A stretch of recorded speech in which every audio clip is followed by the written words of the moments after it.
Dawuh kang sinabda pungkasing prahara danyang sabda palon naya kenggo ngendika yen wis ditiwanci bakal kesuwun bali jayaning Nuswantara mawa pratandha. Jumpa lagi sedulur-sedulur YouTube Surya KKS yang budiman di seluruh Nusantara, bahkan dimanapun Anda berada. Salam sejahtera, salam kebajikan, salam karaharjan, Om Swastiastu, Namo Buddhaya. Semoga kita semua dalam keadaan yang sehat, berkas waras, sehat, seger, sumringah, ayam-ayam tentrem, lancar rezekinya, dan selalu pinaringan sih wiloso saking ngersaning Gusti ingkang Maha Agung.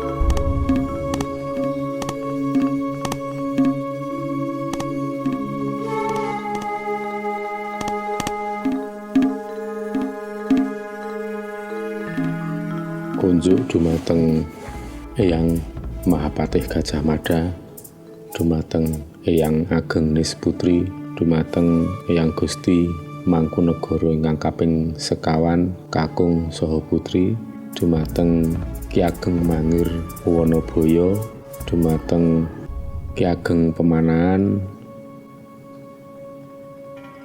dumateng para kadiwatan wonten ing Pulau Dewata saha sedaya para leluhur agung ingkang tansah njangkung jambangi lampah kula.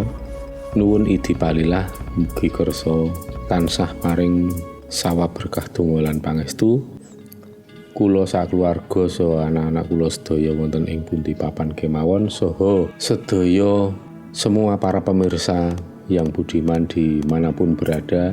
Semoga para leluhur, para entitas gaib berkenan untuk membimbing, mengarahkan, dan memberikan kekuatan kepada kami semua untuk melewati keadaan sesulit dan seburuk apapun. Semoga kami selalu dalam keadaan beruntung, diberikan keselamatan jiwa raga, dan bisa mengarungi segala macam situasi dan kondisi dengan sebaik-baiknya.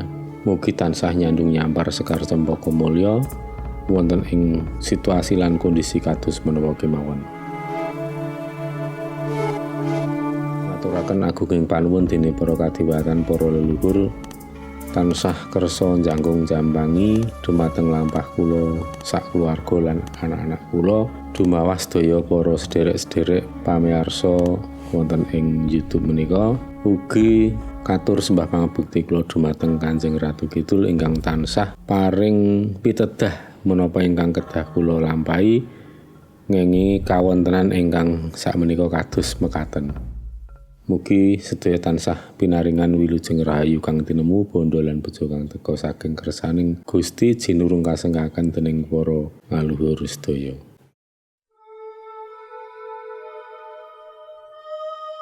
Para pemirsa yang budiman, seperti yang bisa panjenengan saksikan di akhir video bahwa kemarin kamera di sini sempat tidak ada gambarnya walaupun masih tetap on dan bisa merekam suara, namun setidaknya itu bisa tetap menjadi sarana untuk menyampaikan pesan dan mungkin pencerahan yang sedulur-sedulur semua perlukan saat ini. Dan perlu diketahui bahwa seperti yang telah saya sampaikan di video, bahwa dari kemarin hingga saat ini Mahapatih Gajah Mada masih berada di rumah.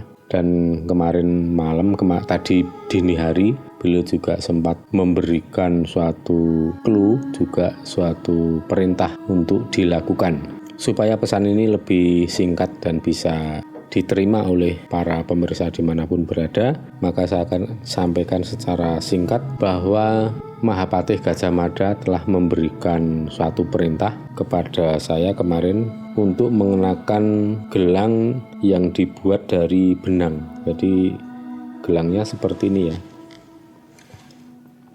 Ini seperti ini dari benang yang kemudian dianyam. Nanti akan coba saya zoom ya, biar sedulur-sedulur bisa memahami. Biar lebih jelas seperti apa gelangnya, nanti akan saya zoom. Dan ada yang sudah saya kenakan seperti ini gelangnya. Nah, ini seperti ini. Kemudian saya juga beli beberapa. Ini barangnya kemarin belum ada dan tadi sudah bisa saya cari di sini. Untuk beli online juga ada, atau beli di toko-toko pernik-pernik perhiasan untuk untuk anak-anak muda, anak-anak remaja itu kan suka ada perhiasan pernik-pernik ya, itu bisa dibeli di situ gelang. Saya beli agak banyak ya ini agak banyak, saya beli 10 karena untuk serep dan untuk anak-anak semua juga di sini. Dan ini nanti bisa dipakai ngepres ya di lengan seperti ini nanti. Sekarang pertanyaannya, kenapa Mahapatih Gajah Mada memerintahkan kami untuk membeli dan untuk mengenakan gelang seperti ini?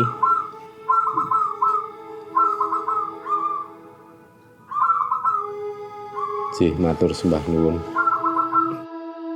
Bahwa kami diperkenankan untuk menginformasikan dawuh beliau, perintah beliau walaupun pada kami, tapi beliau sangat berkenan jika saya meneruskan dawuh beliau itu kepada para pemirsa dimanapun berada.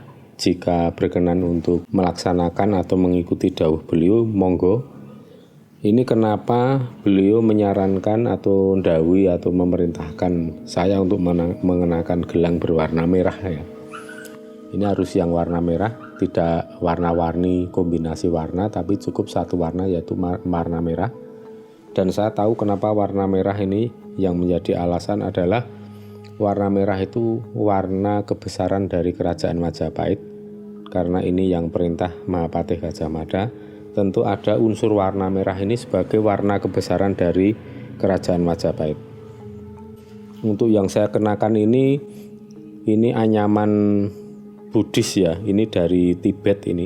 Jadi katanya ini saat menganyam ini juga dengan melantunkan mantra-mantra. Jadi ini sudah ada energi atau doa dari orang yang membuat, dan saya percaya tentu saja ini orang yang membuat ini juga memiliki kadar spiritual yang tinggi. Dan saat membaca mantra juga nggak sembarangan, artinya memang fokus dan khusus disertai dengan ketulusan agar supaya gelang-gelang ini bermanfaat untuk banyak orang, siapapun yang memakai atau menggunakan. Bukan hanya ditaruh di saku ya, kalau gelang seperti ini memang harus dikenakan di pergelangan tangan ya, bisa kanan bisa kiri tidak masalah. Saya di kiri sudah pakai arloji, maka saya gelangnya saya pakai di sebelah kanan. Agar supaya tidak penasaran para pemirsa, ini yang perlu saya sampaikan bahwa kenapa Mahapatih Gajah Mada memerintahkan saya untuk mengenakan gelang ini. Dan gelang ini dikenakan selama bulan Suro sampai selesai Suro. Tapi jika akan lanjut digunakan lebih lama lagi sampai rusak atau apa juga boleh, karena bagus. Nah, gelang ini merupakan sarana atau media khususnya Mahapatih Gajah Mada. Jadi Mahapatih Gajah Mada atau bahkan mungkin leluhur-leluhur yang lainnya akan memberikan energi atau kekuatan yang bisa memagari atau setidaknya untuk bertahan meminimalisir risiko apabila terjadi suatu penyakit yang kembali melanda masyarakat ya. Jadi ini nanti akan menjadi media bagi para leluhur khususnya Mahapatih Gajah Mada untuk memberikan energi supaya kita semua bisa bertahan, punya kekuatan untuk bertahan menghadapi situasi kondisi yang paling buruk, terutama dari penyakit.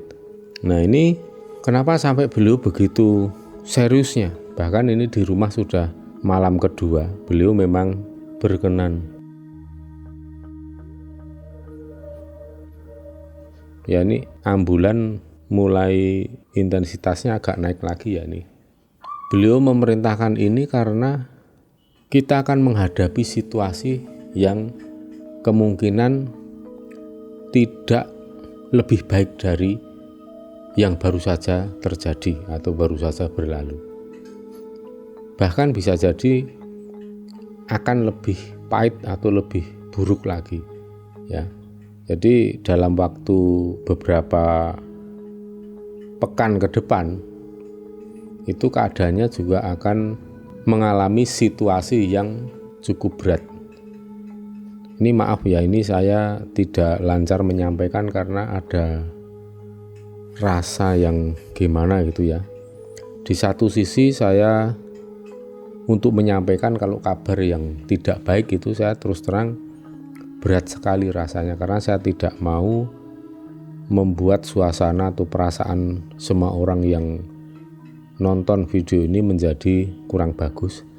Tetapi jika ini tidak saya sampaikan, saya juga sepertinya ada perasaan bersalah ya. Kita tahu bagaimana untuk mengantisipasi, setidaknya untuk meminimalisir risiko. Tetapi kenapa kita tidak memberikan informasi kepada orang lain sebanyak-banyaknya? Nah ini saya coba untuk merangkai kata karena memang terus terang ini bagi saya pribadi berat untuk menyampaikan.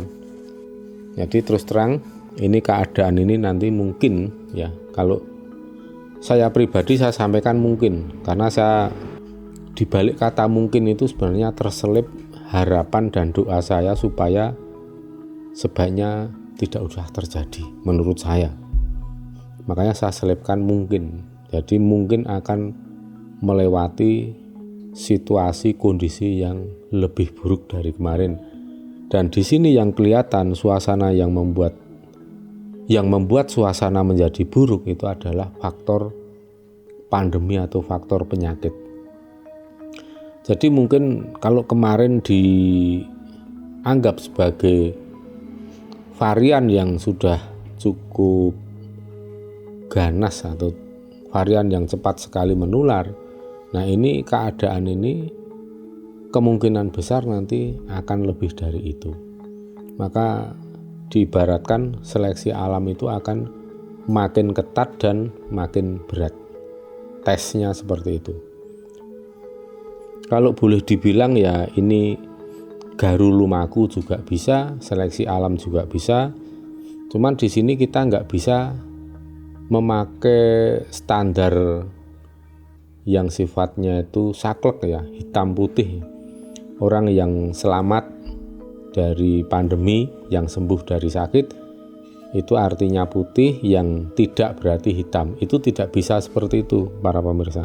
Karena seleksi alam itu sungguh kompleks dan kita akan kesulitan untuk memahami bagaimana sistem keadilan tata hukum keseimbangan alam itu berlangsung. Karena apa? Hukum alam, sistem hukum tata keseimbangan alam itu sudah mengantongi semua data track record setiap manusia. Ya, baik buruknya, dharmanya, terus karmanya, itu seperti apa takarannya. Hukum alam itu akan sangat jeli dan tidak pernah menyisakan secuil pun ketidakadilan. Sedangkan kita sendiri pun akan kesulitan untuk menimbang seperti itu ya. Tapi hukum tata keseimbangan alam maha adil sifatnya. Oleh sebab itu kita nggak bisa melihat atau menyimpulkan dengan cara cekak aos atau cara pandang yang sempit. Misalnya orang yang gugur karena sakit akibat pandemi ini berarti itu orang yang hitam, yang selamat orang putih. Tidak begitu ya sedulur-sedulur, ini saya ulangi lagi. Ini untuk menegaskan supaya kita jangan memakai paradigma berpikir yang kontradiktori seperti itu ya. Itu terlalu ekstrim. Seleksi alam ini parameternya sungguh kompleks. Misalnya, seleksi alam ini meliputi tidak hanya orang yang tidak memiliki keberuntungan yang akan tersapu, tapi juga orang-orang yang dengan mental maupun fisik yang lemah ya, itu juga bisa tersapu. Jadi semua kembali kepada tanggung jawab kita masing-masing. Bagaimana kita menjadi orang yang tidak lemah secara mental maupun fisik? Ya kita harus memiliki dan menjalankan pola hidup yang sebaik-baiknya. Misalnya dalam tata cara makan, tata cara menata hati, tata cara pergaulan, semua itu ada aturan main sehingga kita bisa dikatakan hidup dalam wilayah yang aman gitu. Kalau kita hidup sembarangan ya, termasuk dari pola makan sembarangan, terus kemudian dalam pergaulan juga ngawur ya, tidak memilih mana pergaulan yang berguna atau tidak ya. Kemudian fisik kita juga tidak kita jaga sebaik mungkin sehingga mudah bobrok, mudah rusak, mudah terkena penyakit. Semua itu kan menjadi penyebab terjadinya pelemahan jiwa dan raga atau mental lahir batin. Nah, ini jadi kita harus memandang semua ini secara komprehensif ya, secara luas, meliputi berbagai macam parameter. Cara menilai kita juga bisa lebih bijaksana. Saya hanya ingin mengatakan bahwa dalam era seleksi alam ini, dan mungkin nanti agak lebih berat lagi dari yang tempo hari, kita mesti mampu untuk bertahan. Cara bertahannya apa? Ya dengan menjalani pola hidup yang sehat, lebih adil pada diri sendiri, memperhatikan kesehatan, memperhatikan metabolisme, gizi, asupan makan, semua diperhatikan. Termasuk juga pola pikir kita, hati kita juga dijaga. Jangan dipenuhi kebencian, jangan dipenuhi oleh prasangka buruk ya.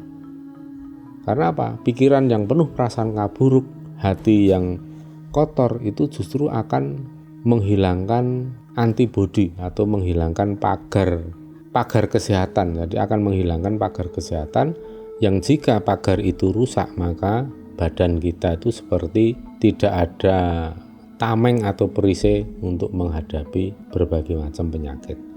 Oleh karena itu marilah sedulur-sedulur saya ajak untuk selalu berpikir positif, hati yang lebih bersih, hilangkan berbagai macam prasangka buruk, curiga yang enggak berdasar, tidak beralasan, iri, dengki, semua hilangkan supaya kita memiliki pola hidup yang lebih sehat.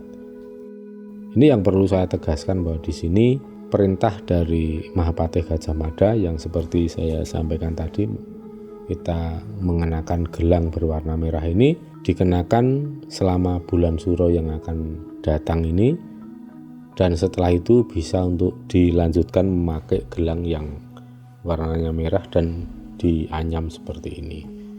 Dan dari sini saja sudah merupakan suatu bentuk sinyal atau pertanda bahwa memang dalam beberapa waktu ke depan ini kita akan mengalami suatu situasi dan kondisi yang mungkin buruk sekali.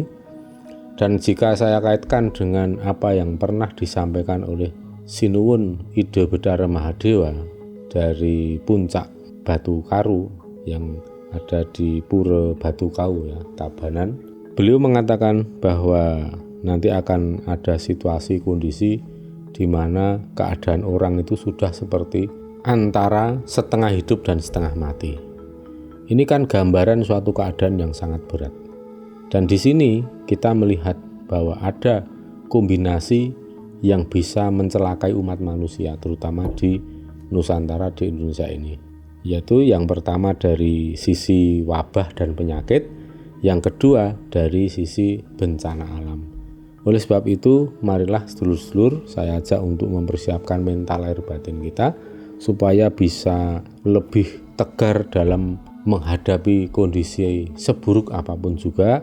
Dan saya selalu berdoa semoga kita semua selalu tansah nyandung nyampar sekar cempaka mulya, selalu mendapatkan kemuliaan dan keberuntungan dalam situasi kondisi seburuk apapun, terutama kepada para pemirsa yang sering mengikuti konten-konten YouTube saya maupun seluruh warga negara Indonesia dan penduduk di planet bumi ini tanpa pandang bulu apa suku, bangsa, ras. Demikian yang bisa saya sampaikan pada sedulur semua pada kesempatan kali ini. Semoga ada manfaat dan dapat memberikan kontribusi bagi sedulur semua yang ingin belajar tentang spiritual Jawa. Sebagai penutup saya sampaikan terima kasih atas segala atensinya. Jangan patah arang, semakin semangat, hari esuk makin sukses. Jumbuh kang ginayuh, kasembadan kang sinedya, dadi kang tansah pinuji, wilujeng rahayu kang tinemu, bondo lan bejo kang teka saking kersaning Gusti. Sura dira jaya ningrat lebur dening pangastuti, jaya jaya wijayanti, rahayu rahayu sagung titah dumati.